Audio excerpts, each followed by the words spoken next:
So we're doing a lesson on equilibrium, and now we're going to talk about Gibbs free energy.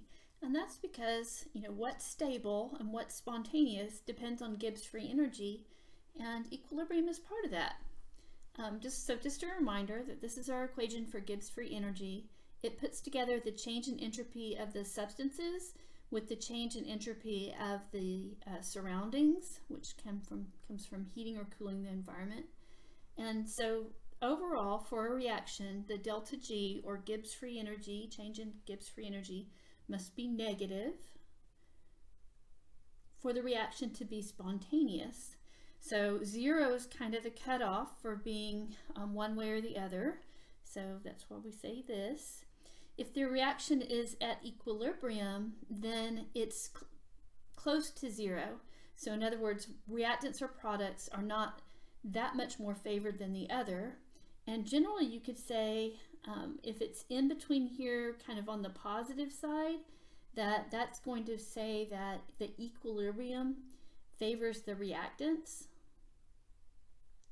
And if it's on the negative side, that's going to mean that the equilibrium favors products as far as equilibrium position goes. So that's kind of a range for where you see something in equilibrium and it's reversible. If you've got a delta G less than 10, negative 10, then the reaction is spontaneous to the right, because remember, negative is spontaneous. If it's greater than 10, then the reaction is actually spontaneous to the left. In other words, you have the equation written the wrong way. So let's see what happens with equilibrium. So Gibbs free energy diagram. For an equilibrium reaction, what's happening is that these two numbers, the reactants and the products Gibbs free energy, are very similar, so they're close, and the minimum is reached somewhere in between. And so, in other words, not all reactants and not all products, kind of in between.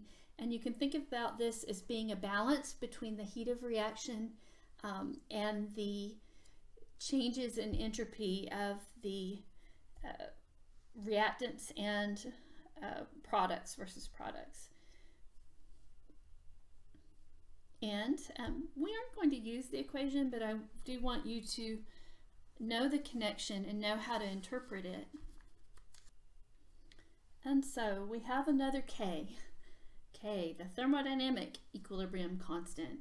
Well, guess what? It is the same number as all of the others. It's equivalent to all of the others we've seen. This one is with pressure, but even like KEQ, I sometimes write, or KB for a base, all of those numbers are the same as this thermodynamic K. So all this time when we've been doing equilibrium, we've been using basically thermodynamics to decide what's stable.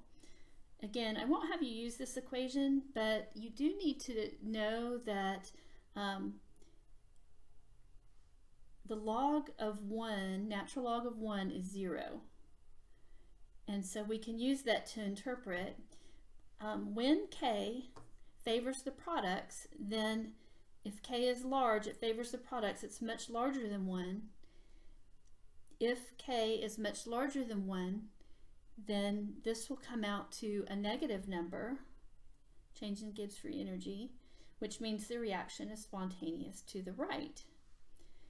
Because remember, a decrease in Gibbs is spontaneous. Okay. If the equilibrium constant equals 1, then the change in Gibbs free energy would be 0. And as we said, that's kind of the turning point for that. And we're not going to do a problem on that, so you can get rid of this. That's it.